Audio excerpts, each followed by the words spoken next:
बोलो माँ हर महादेव की जय। माँ मास का 10वां अध्याय। यमदूत कहने लगे कि हे वैसे एक बार भी गंगा जी में स्नान करने से मनुष्य सब पापों से छूटकर अनंत शुद्धि हो जाती, मनुष्य की अनंत शुद्धि हो जाती। जो गंगा जी को दूसरे तीर्थों के समान समझता है वह अवश्य नरक में जाता है। भगवान के चरणों से उत्पन्न हुई गंगा जी के पवित्र जल को श्री शिव जी अपने मस्तक पर धारण करते हैं। वह ब्रह्मा जो संदेह रहित प्रकृति से अलग और निर्गुण है, ब्रह्मांड में उसकी समानता किससे हो सकती है?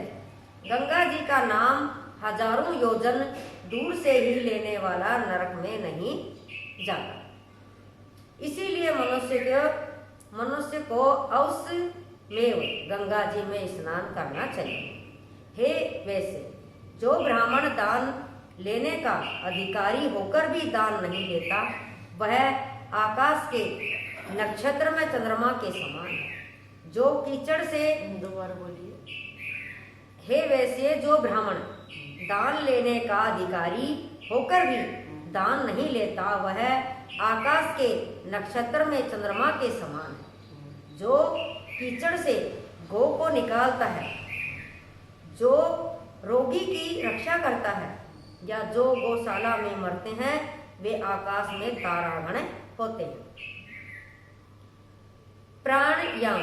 प्राणायाम करने वाला मनुष्य सवेद उत्तम गति को प्राप्त होते हैं। सदैव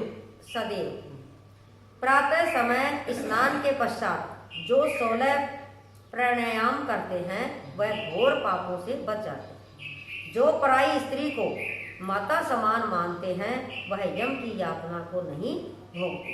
जो मन से भी कभी पर स्त्री का चिंतन नहीं करता वह दोनों लोगों को अपने अधीन करता है। जो पराये धन को मिट्टी के समान समझता है वह स्वर्ग में जाता है। जिसने क्रोध को जीत लिया मानो उसने स्वर्ग ही को जीत लिया।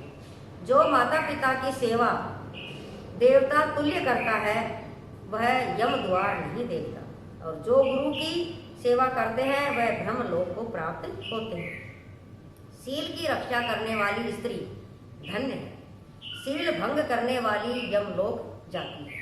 जो वेदों और शास्त्रों को पढ़ते हैं या पुराण और संहिता पढ़ते हैं और सुनते हैं तथा जो स्मृति का व्याख्यान और धर्म शास्त्र समझते हैं या जो वेदांत में लीन रहते हैं वह पाप रहित होकर ब्रह्मलोक को प्राप्त होते हैं।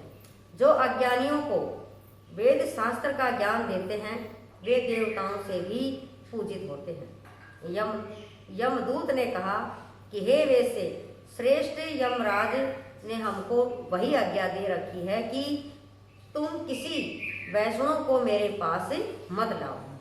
हे वैसे पापी लोगों को इस संसार रूपी नरक को पार करने के लिए भगवान की भक्ति के सिवाय दूसरा और कोई उपाय नहीं है। भगवान की भक्ति न करने वाले मनुष्य को चांडाल के समान समझना चाहिए।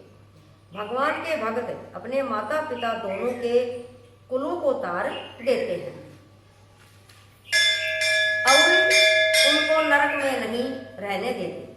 और जो मनुष्य वैष्णव का भजन करते हैं वे भी भगवान की कृपा से श्रेष्ठ गति को प्राप्त होते हैं। बुद्धिमान को सवेद वैष्णव का दान बुद्धिमान को सवेद वैष्णव का अन्न खाना चाहिए। इससे सदैव वैष्णव का अन्न खाना चाहिए। इससे बुद्धि पवित्र होकर मनुष्य पाप नहीं करता। गोविंदाय नमः इस मंत्र का जाप करता हुआ जो मनुष्य मृत्यु को प्राप्त होता है वह परमधाम को प्राप्त होता है, इसमें संदेह नहीं है। जो ओम नमो भगवते वासुदेवाय इस द्वादश अक्षर मंत्र का जाप करता है उसके भ्रम इत्यादि बड़े बड़े पाप भी नष्ट हो जाते हैं। बोले शंकर भगवान भगवान की जय। उमापति महादेव की